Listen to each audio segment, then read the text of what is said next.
Então a pessoa ela vai pensar em usar elástico anterior, ela vai pensar em indicar para fono, às vezes vai colocar muitos esporões anteriores, mas não vai fazer a intrusão do molar. E aí a literatura fala para a gente que uma vez que eu intruo o molar, naturalmente esses casos eles vão ter estabilidade. É o que eu tanto quero para os meus pacientes. Então essa tabela ele faz um boom. A minha mente, desde o dia que eu conheci essa análise, eu tenho que dizer para vocês que a minha mente ela se abriu. Porque por diversos momentos eu não conseguia olhar uma mordida aberta e eu entender o quão complexo ela era.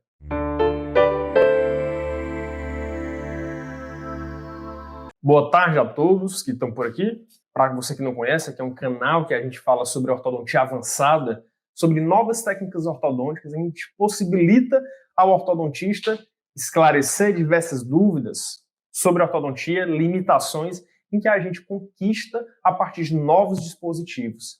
Dessa nossa ortodontia que ela muda a todo momento e que a gente consegue evoluir. Que coisa boa, né?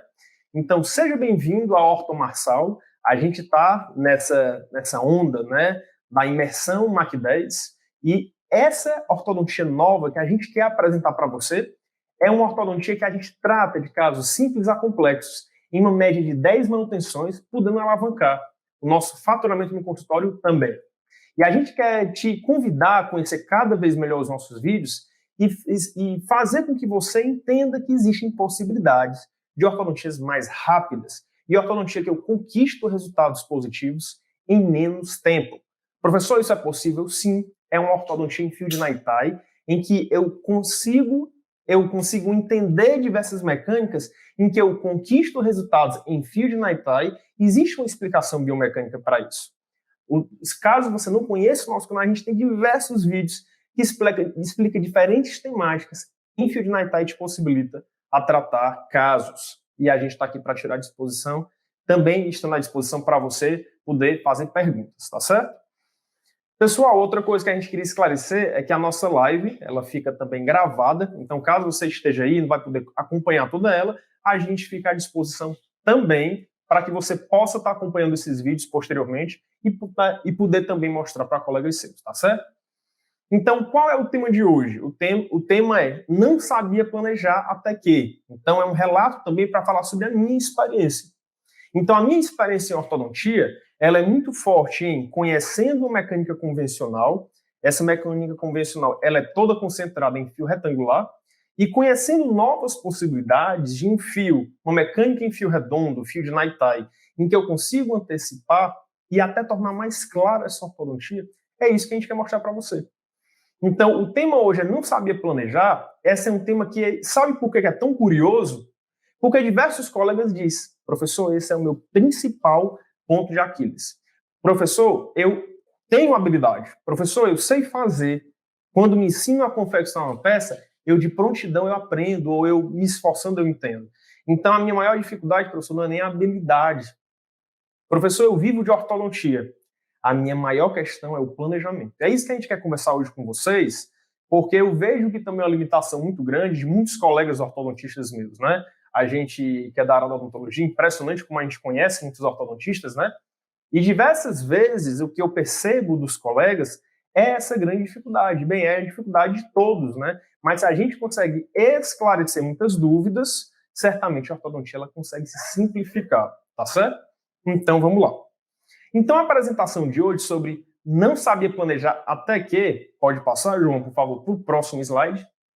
O que a gente quer mostrar para você é que o planejamento, uma das coisas que pode dificultar muito a maneira da gente planejar um caso, ou mesmo diante de um tratamento ortodôntico, se perder, sem saber o que fazer, eu vou dizer para você que é estar tentando evoluir um fio enquanto não existe espaço na boca do paciente. Como assim, professor? Vamos lá. Profit, no seu livro, ele vai esclarecer o que existe de mais citado em uma mecânica convencional, que é a ortodontia inicia em uma fase de alinhamento e nivelamento e eu preciso evoluir os meus fios de aço até um fio retangular. No fio retangular, me possibilita fazer uma mecânica. Então, o fio retangular, ele também é conhecido como um fio de mecânica ortodôntica. Mecânica seja essa, correção de abertura de espaço, ou mesmo de fechamento, mecânica de fechamento de mordida aberta, mecânica de extração, ou mesmo mecânicas de correção de classe 2 e classe 3. Esse slide é ator, cara, viu?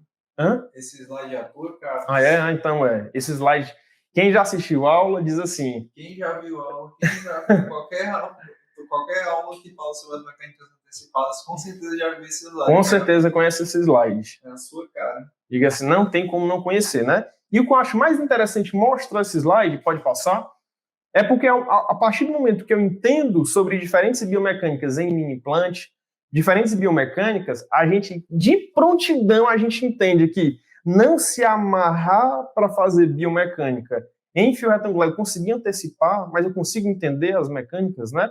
Eu consigo abrir espaço na boca do meu paciente muito cedo.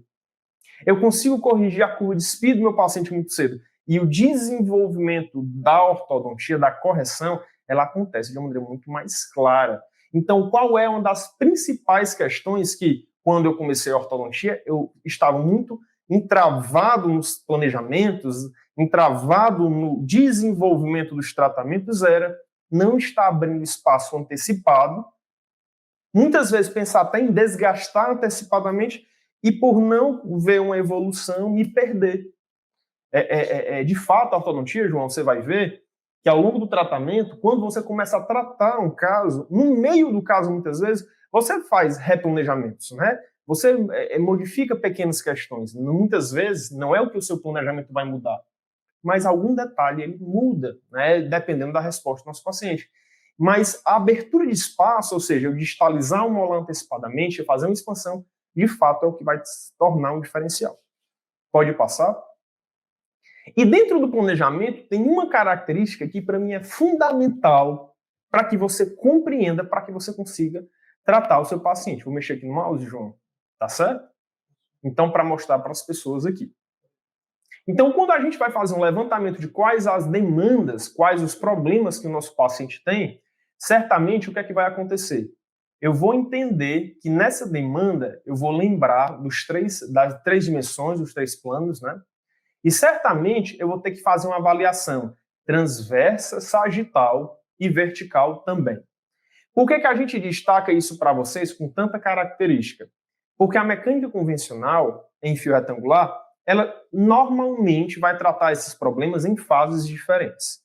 E aí, muitas pessoas perguntam, professor, eu peguei um paciente, fiz uma mecânica de expansão, não funcionou. Meu planejamento não deu certo. Professor, eu peguei um paciente de um problema sagital, era uma classe 3. Utilizei um elástico 516, não deu certo. Professor, eu peguei um paciente, fui fazer uma avaliação vertical, era um paciente de mordida aberta. Utilizei muito elástico anterior, não deu certo. Vou dizer, você não entende quais as limitações das mecânicas. Você não compreendeu que diversas mecânicas, elas não têm indicação dependendo do quão problemático é aquele caso. Tá certo, professor, mas me mostre. Eu estou aqui assistindo para que você me mostre. Eu quero identificar isso. Então, vamos mostrar aqui na nossa projeção que a gente está fazendo pelo YouTube e pelo Facebook também. Então, vou mostrar aqui para que todos vocês possam ver. Próximo slide. Primeira questão, transversa. Professor, eu sempre escutei que o transverso é a primeira coisa que eu trato durante o tratamento ortodôntico. Perfeito. Então, vamos avaliar aqui esse primeiro paciente. Vou pegar aqui o mouse para poder mostrar para vocês. Então, se a gente avaliar esse primeiro paciente, eu vou dar uma dica. E essa dica, desde o dia que eu me deparei com ela, que eu pude compreender, isso foi um grande diferencial. Vou mostrar para você, olha que bacana. Eu vou identificar no meu paciente qual é o limite da linha mucogengival no posterior. Identificando qual é o limite da linha mucogengival no posterior, eu vou conseguir delimitar qual é a extensão da dimensão transversal de maxila e mandíbula. Como assim, professor? Vamos ver. Então, se eu pudesse identificar, esse é um caso inicial, tá certo, pessoal? E esse aqui é um caso final. Então, diante do caso inicial, o que é que eu consigo identificar? A gente tem uma dimensão aqui transversa da mandíbula, e quando eu vou identificar quais são os limites da maxila, referencial à linha mucogengival, eu vou identificar que aqui a minha dimensão da maxila ela é muito curta. Então, está claro de identificar aqui, se eu pudesse projetar a mandíbula para a maxila, está claro de identificar que a maxila está curta. Professor, mas tudo bem, ela está mais curta. Isso vai ser um diferencial em quê? Eu vou dizer para você. Se você está lidando com estruturas de dimensões transversas, que a maxila ela é muito mais curta, muito mais reduzida, claramente você não deveria fazer uma expansão dentária. Você deveria fazer uma disjunção. E sabe por que eu estou dizendo isso para vocês e reforçando tantas vezes? Porque eu encontro diversos ortodontistas que estão tentando fazer expansões dentárias em pacientes adultos que têm dimensões transversas da maxila muito mais reduzida, acreditando, por exemplo, que até um Haas-Hirax vai resolver. E eu pergunto para você, se o bom prognóstico de um Haas-Hirax é até 15 anos, e por que diversas pessoas estão colocando Haas-Hirax nesse perfil de paciente? Ah, professor, mas esse paciente poderia ser um paciente de MARP, não? Ah, com certeza, MARP sim. Esse paciente ele foi tratado com uma disjunção. Na disjunção, olha que coisa curiosa. Se eu levantar a extensão da linha mucogengival do meu paciente, nesse caso, eu vou identificar que agora as linhas elas estão proporcionais. Então, elas estão proporcionais aqui completamente diferente do caso inicial, porque foi feita uma disjunção. Então, eu digo para você, se o seu planejamento ortodôntico, você tem um paciente que tem desvio de linha média, assimetria facial, você identifica essa desproporção e você está fazendo tratamentos de expansão em vez de disjunção, eu digo para você, seu caso não vai resolver. Professor, mas eu estou utilizando um disjuntor, não é um Haas-Hirax? Ok, mas o Haas-Hirax, para uma pessoa de 20 anos de idade, não tem um bom prognóstico. Então, naturalmente, você estaria fazendo uma expansão cheia de possíveis problemas, como perda de rebordo vestibular, né, da parede vestibular óssea da região de premolar e molar também. Então, esse primeiro diagnóstico transverso, ele é extremamente importante para que eu consiga fazer um bom planejamento e conseguir indicar disjunção ou expansão. Então, diversos casos, pode passar, diversos casos de planejamento, a gente quer fazer uma expansão. Então, esse caso, o primeiro molar, por exemplo, ele estava muito lingualizado, e aqui é só mostrar para vocês a intenção de fazer uma expansão, que no caso é com mini implante que foi feito, então o arco ele era constricto mandibular. O mini implante ajudou a fazer a expansão da arcada inferior, mas eu entendo que isso só é possível porque o meu objetivo era a expansão, né? Então eu consegui discernir entre a disjunção e a expansão na dica que a gente deu para vocês. Slide anterior, por favor, João. De dimensionar os comprimentos de maxila e mandíbula, ele entra aí com os grandes pontos-chave de um planejamento ortodôntico de fato, e eu consegui ter uma boa evolução dos meus resultados. Próximo slide, por favor, João. Próximo ponto. A gente falou primeiro de um planejamento de uma correção transversa. E uma correção sagital, uma classe 2 e classe 3? Eu vou mostrar para você. Hoje, a nível de cirurgia ortognática e também... Tá por aqui, João? A nível de cirurgia ortognática e também a nível de estudo de tratamentos ortodônticos, se eu projetar o meu ponto B, a esse a qual eu estou circulando, e eu projetar o meu ponto A para o plano oclusal, eu vou conseguir, nessa projeção, medir uma distância no plano oclusal de ponto A e ponto B. Então, naturalmente, essa distância, ou seja, ponto A e ponto B, sendo projetados para o plano oclusal, obviamente, em 90 graus, né? Projeções perpendiculares, eu dimensionando, isso é o degrau de Whittis, eu vou conseguir estimular um prognóstico para o meu paciente. Então, o que é que eu vejo também hoje em dia? Pessoas pegam casos desse degrau de 7 e indicam cirurgia ortognática. Perfeito. Ah, professor, mas o meu paciente tem um degrau 7 para cima, eu vou tentar fazer mecânica ortodôntica. Não fica bom. Porque a indicação da literatura científica, inclusive, é dizer que esses casos são ortocirúrgicos. Professor, meu paciente ele tem 35 anos de idade. Professor, meu paciente, eu vou utilizar um Forsus, eu vou utilizar um APN. É legal? Não. Por quê? Porque eu não vou ter movimento esquelético, eu não vou ter movimento mandibular ósseo. Então, se o meu paciente ele tem degrau 7, ele já é um paciente ortocirúrgico. Professor, então essa é a única consideração que você tem para trazer para a gente, que no planejamento eu vou medir essa projeção do ponto A e B para o plano oclusal e mensurar. E que 7 é ortocirúrgico? Não. Essa não é a única dica que eu tenho para dizer para vocês. Próximo slide, por favor. A próxima dica que eu tenho para dizer é que muitas pessoas me perguntam assim, professor, mas o elástico 5,16 você não utiliza muito? Professor, mas esse elástico 5,16, que eu utilizo bastante, professor, no meu consultório, você utiliza? Eu vou dizer para você.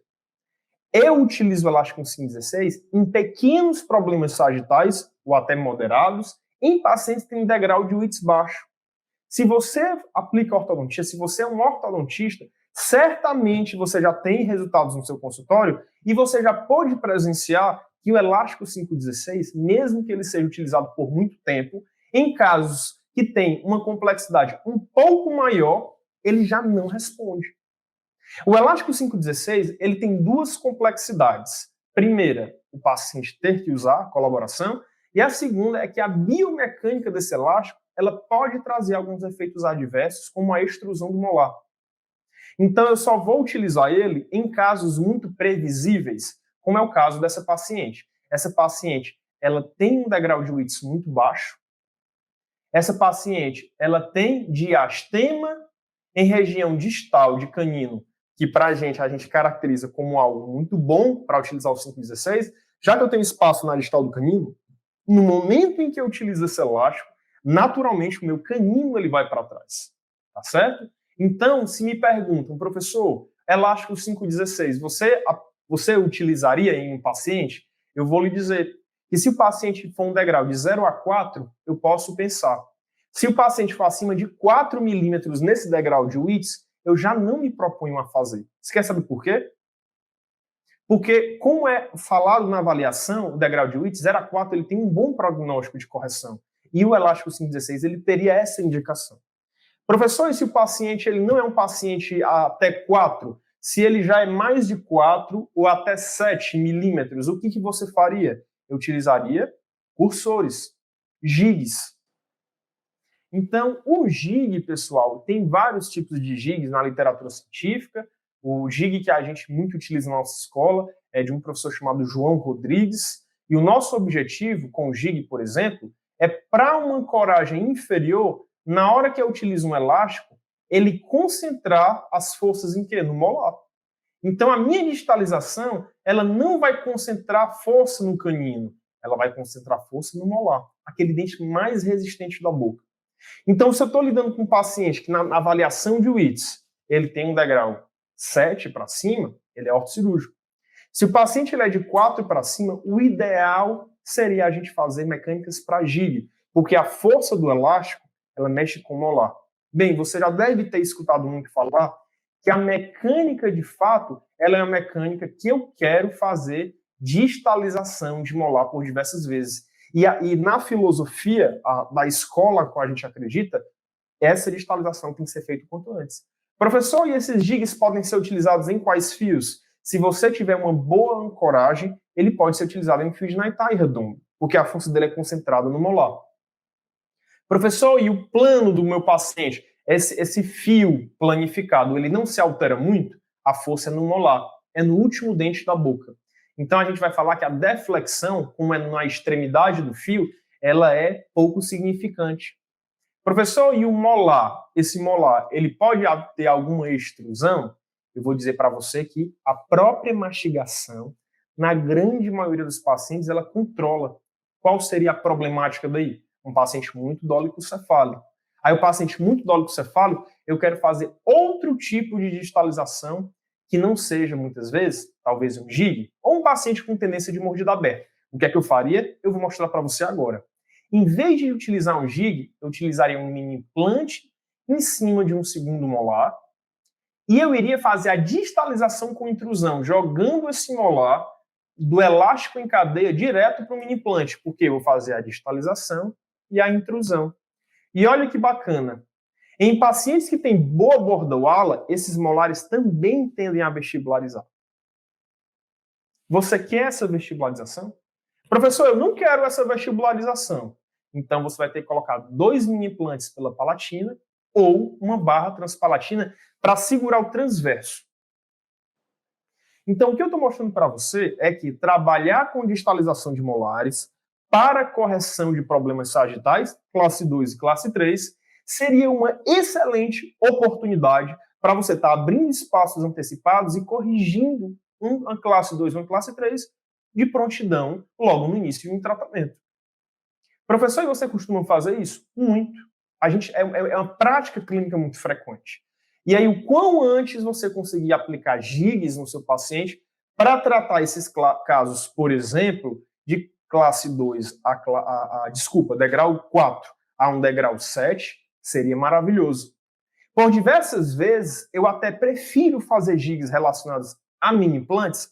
Você quer saber por quê? Porque eu não dependo da colaboração do meu paciente. Então, os casos eles se tornam mais previsíveis. Porque o meu paciente, no momento que ele sai da porta do meu consultório, eu tenho a certeza que eu não vou depender da colaboração dele, o que melhora e aumenta a previsibilidade dos meus tratamentos ortodônticos. Então, o que a gente mostrou para você, por favor, João, você pode voltar? Pode voltar. A gente mostrou para você como entender um caso de problema transverso, volta 2 slides, por favor, para que a gente consiga planejar casos ortodônticos, ou seja, a partir da linha mucogengival, e essa avaliação ela se faz a partir da fotografia, ou mesmo clinicamente, você avaliando, sabendo se é expansão ou disjunção, para eu ser assertivo no meu planejamento. 2 slides à frente, por favor. Eu vou avaliar o degrau de Whitts do meu paciente para saber o quão problemático é esse problema sagital do paciente, entendendo que até 4 eu posso indicar um elástico 516, só em um fio de aço, aí já é uma mecânica mais para frente, mas que eu poderia usar gigs associado a mini implante ou ancoragens inferiores, no caso do classe 2. Pode passar, por favor, João. Próximo. E eu consegui fazer mecânicas concentradas no molar, que é aquele dente a qual tem uma grande resistência para eu tratar um problema sagital, seja na classe 2 ou seja na classe 3. Então, eu entendi o problema transverso, eu entendi o problema sagital, agora a gente vai falar do problema vertical. Para fazer uma avaliação vertical, eu vou mostrar para você o qual é a análise cefalométrica que tem um grande impacto no consultório, ele chama ODI. Ela foi idealizada por Kim, que é um asiático, um ortodontista, e o grande objetivo dele era olhar para essa teleradiografia e pensar como que eu consigo entender o quão problemático, o quão esquelético é esse problema de mordida aberta. E eu vou mostrar para você. O ODI, ele é a soma de 2 ângulos. O primeiro ângulo que a gente pode destacar para vocês é o ângulo da inclinação, o ângulo inferior da mandíbula, mostrando como é que acontece. Eu vou puxar o ponto A e B em um traçado, eu vou puxar gônio mentoniano em outro traçado, eu vou calcular esse ângulo, que é formado por A e B, e é formado por gônio mentoniano, ou seja, é calculado por A e B e o plano mandibular. Esse ângulo, todo mundo que está assistindo, sendo ortodontista ou se interessando por ortodontia, já vai perceber que o quão menor esse ângulo, mais dólico facial é o meu paciente. Mais inclinado é a minha mandíbula no sentido horário. Então, o que eu vou falar para você é que o ODI ele é o somatório de 2 ângulos. O primeiro é esse ângulo inferior e o superior é a inclinação do plano palatino. Como assim, professor? Sim. Se eu imaginar a mordida aberta, eu vou imaginar que a mordida aberta ela é a inclinação de 2 planos, né? Então, a inclinação, isso é uma mordida aberta esquelética. Eu tenho a inclinação do plano palatino e tenho também a inclinação do plano mandibular. Então, eu vou me basear, avaliando esse ângulo, o plano palatino para o Frankfurt. E eu vou calcular. Aí tem um detalhe que é importante explicar para você, que é, preste bem atenção, se você estiver assistindo essa aula ao vivo ou mesmo gravada, para que você possa anotar, para poder até estudar aquele seu caso de mordida aberta que você quer entender se ele é esquelético ou não. Então, o que é que vai acontecer? Eu vou levantar essa linha na avaliação cefalométrica, muita gente faz pelo o transferidor com a régua, e eu vou entender se essa linha daqui, que é esse plano mandibular, se ele vai estar inclinado para cima ou inclinado para baixo. Então, olha a dica que eu vou te falar. Se ele te... Deixa eu voltar aqui. Não consigo voltar.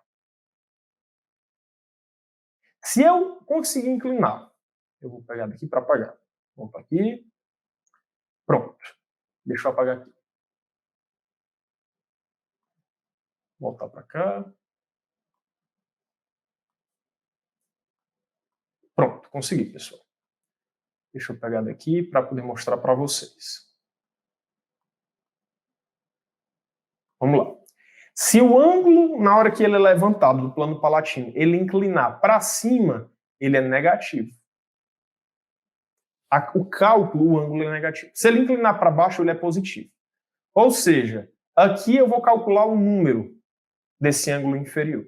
Se o plano palatino estiver elevado para cima, no cálculo da soma, eu vou subtrair a esse ângulo que se formar entre plano palatino e plano de Frankfurt. Professor, tá certo, eu vou encontrar um número. Por exemplo, professor, eu encontrei 58 graus nesse cálculo. Isso representa o que nessa análise? É isso que eu vou mostrar. 58 graus, pessoal, ele representa isso que eu vou mostrar para vocês. Ele representa aqui que 58 ele está classificado, segundo essa análise de Kim, como um caso cirúrgico. Entendendo que o caso cirúrgico não queira dizer que esse caso obrigatoriamente só pode ser tratado com cirurgia ortognática.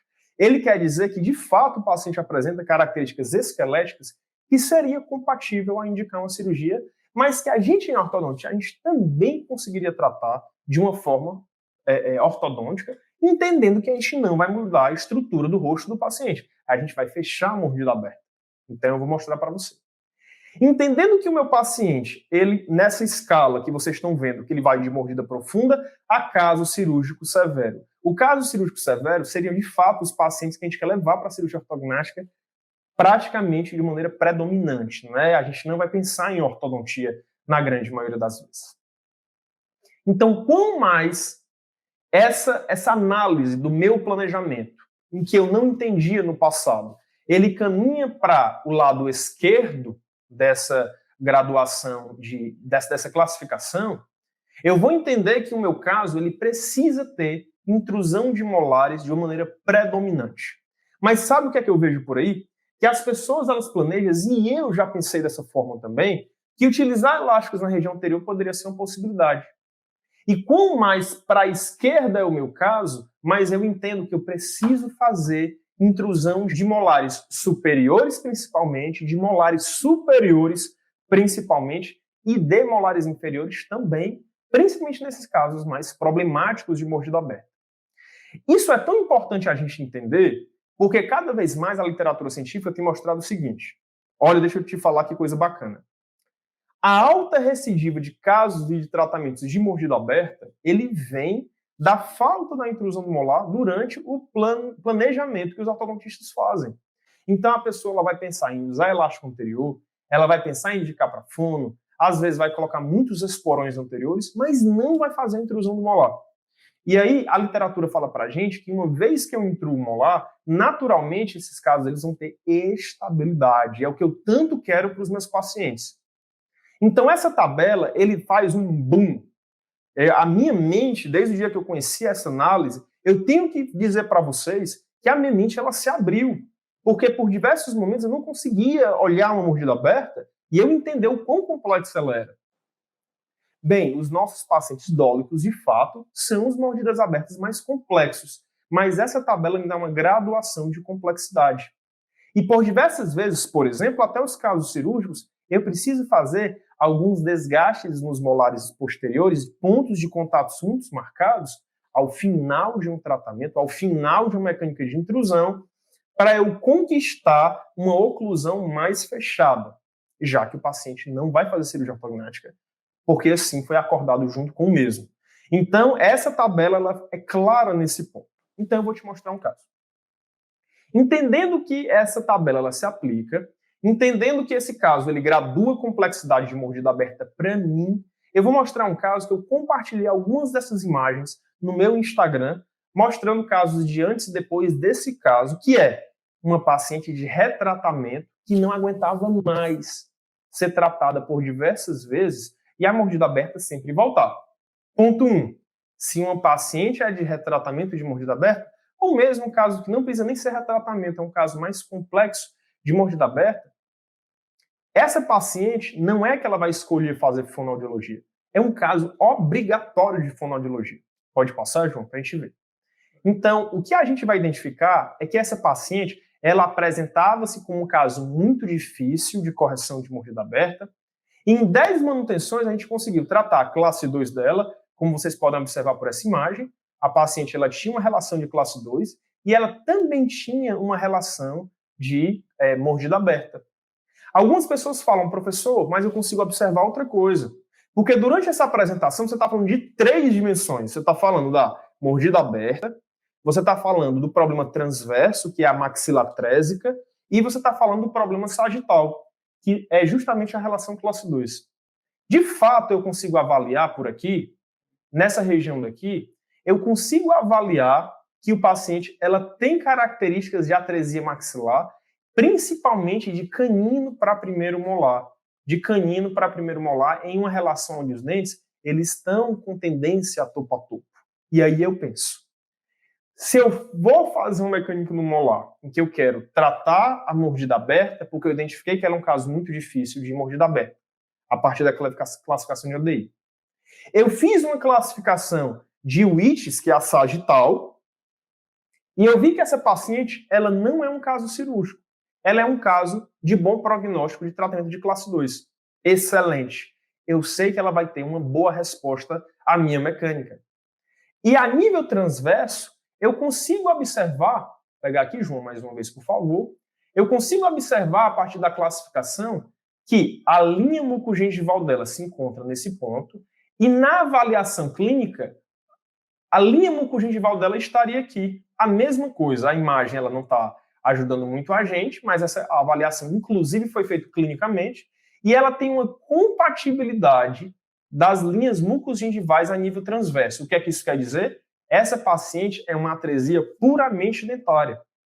Então, se ela tem bom prognóstico de características de sagitais, bom prognóstico de tratamento com expansão, o que me faltaria na sua maior complexidade seria aplicar uma mecânica potente de correção de mordida aberta.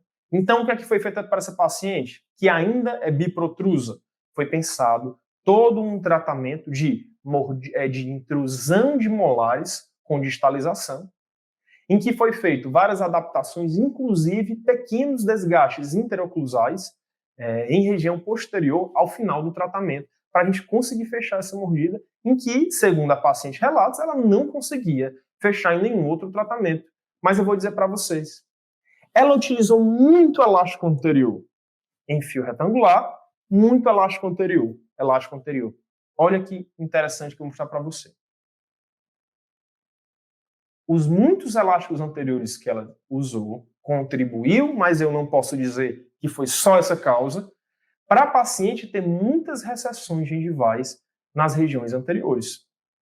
Então, essas recessões, elas possivelmente venham desses muitos elásticos que ela utilizou, a gente entendendo que elástico anterior ele pode ser muito complexo. E a correção ela se deu de uma maneira muito bonita. Entendendo, mais uma vez, que diante da complexidade, porque é um caso muito difícil de correção de mordida aberta, segundo a classificação de Kim, ela precisa fazer fonoaudiologia, não tem o que eu escolher. Ela é uma paciente que ela precisa fazer e entender que o prognóstico dela só vai depender, além da ortodontia, da sua assiduidade e comprometimento com a fonoaudiologia. Próximo, João, por favor. Então, quando eu comecei a mudar a minha maneira de pensar, estipular os limites na minha ortodontia, para onde eu posso ir, o que eu posso fazer, bem, esse caso eu não consigo tratar. Quando eu consegui estipular o que eu poderia fazer, o que eu não posso fazer com a ortodontia, foi quando os meus planejamentos começaram a se tornar assertivos. Quando eu consegui entender que a distalização de molar antecipadamente, ela iria abrir espaços para que eu corrigisse classe 2, curva de Spee, apinhamentos dentários, eu entendi então que distalizar molar, ela seria a chave dos meus tratamentos e no planejamento eu iria querer fazer isso o mais rápido possível. Professor, o quão rápido? Vocês querem saber?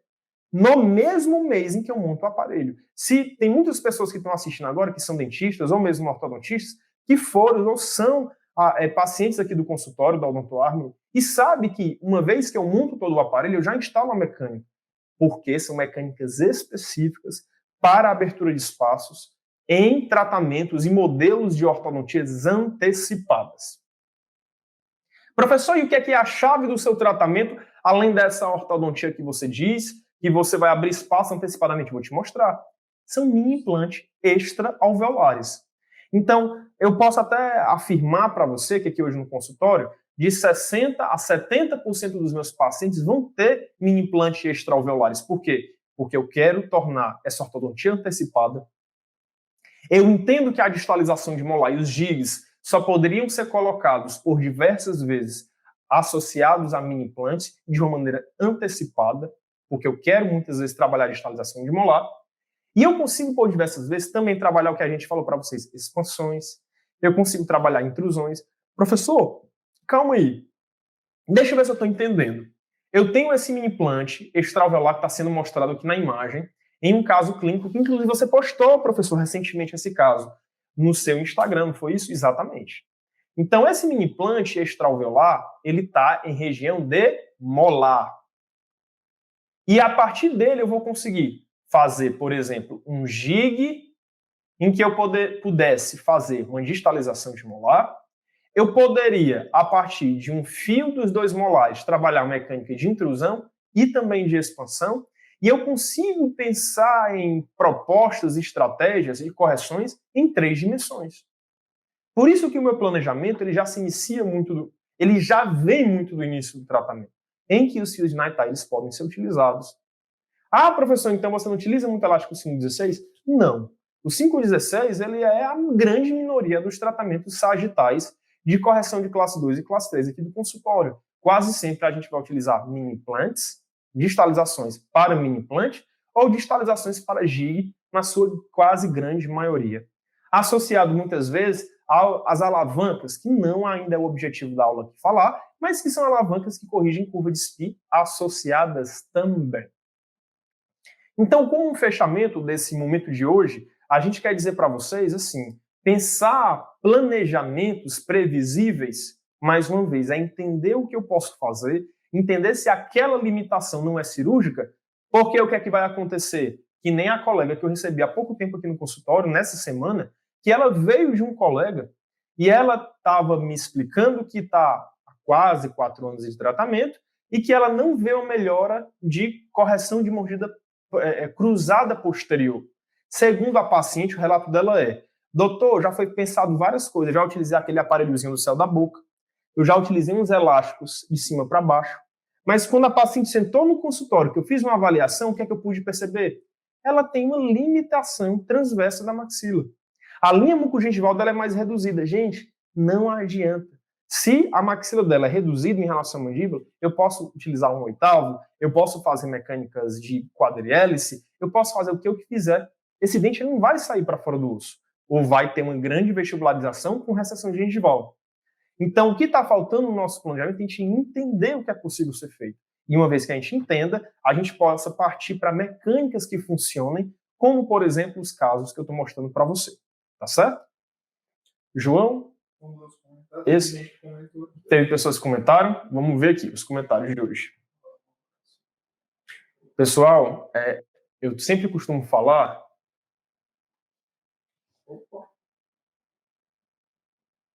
Vamos ver aqui, pessoal, os comentários, para a gente fazer uma... Aqui, ó. Igor, beijo. Ítalo aqui, também participando da nossa live, um grande parceiro. A Angélica e a Cleice também, aqui junto com a gente, participando. Um beijo para vocês, meninas. Obrigado pela participação. E dizer que são pessoas, né, doutora Angélica, doutora Cleice, que fazem essa mecânica. Então, elas estão aqui presentes certamente porque elas também estão dentro, né, dessa ortodontia da média de 10 meses, fazem mini implantes cursores, são pessoas, inclusive, excelentes dentistas, né? Já ortodontistas, falta pouquinho, né, meninas? E aí, um grande beijo para vocês e dizer que é um prazer ter vocês aqui hoje, né, para discutir com a gente essa ortodontia diferente, essa ortodontia que de fato funciona. E a gente, se você está assistindo essa live, a gente vai estar cada vez mais entregando conteúdo e dizer que é um prazer, estamos à disposição. Uma ortodontia de qualidade é isso que a gente quer se propor, de fato, a estar repassando e ensinando, tá certo? Então, bom domingo a todos, até logo, tamo junto.